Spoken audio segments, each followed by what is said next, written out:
Yeah, thanks, Rob. What it was is I had organized with Linda Best.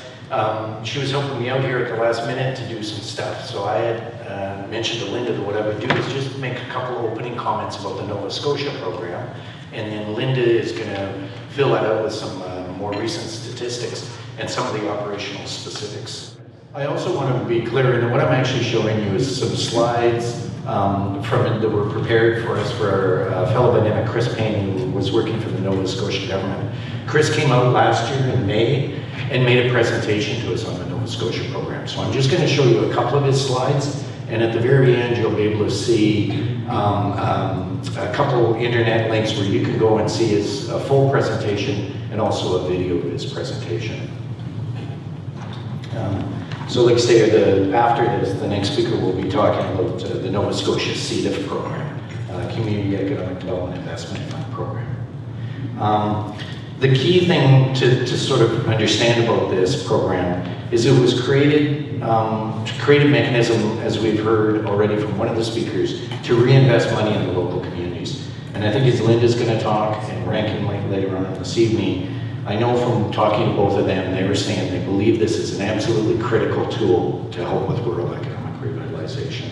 It's a way to raise capital for business creation, the same as the Opportunity Development Co-ops. Just very, very quickly, because I know this isn't part of Linda's presentation, but the requirement is to establish one of these CDIFs. You have to have a minimum of 6 directors, a minimum raise of $100,000.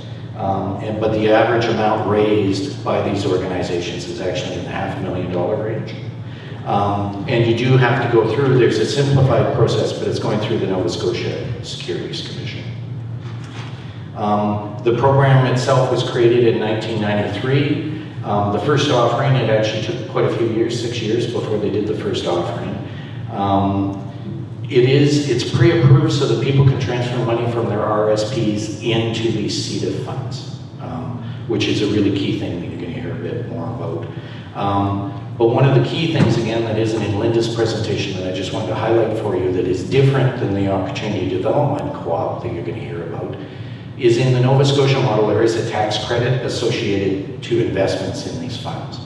So initially, you get a 35% tax credit, and then there's a dwindling tax credit if you keep your money reinvested in the funds.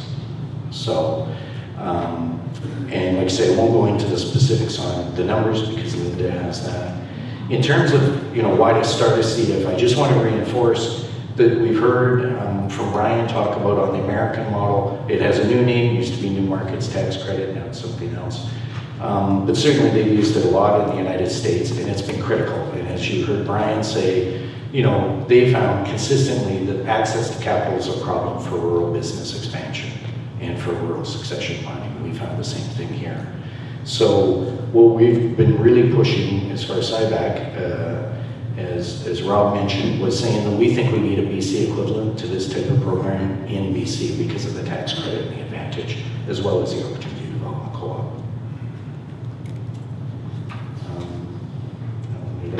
And then the key thing that really I just wanted to mention, again, for you guys to keep this in mind as you hear from the next 2 speakers about the program, is just a bit of a comparison specifically for Nova Scotia and their CDIF program. So they have a population just under about 1 million.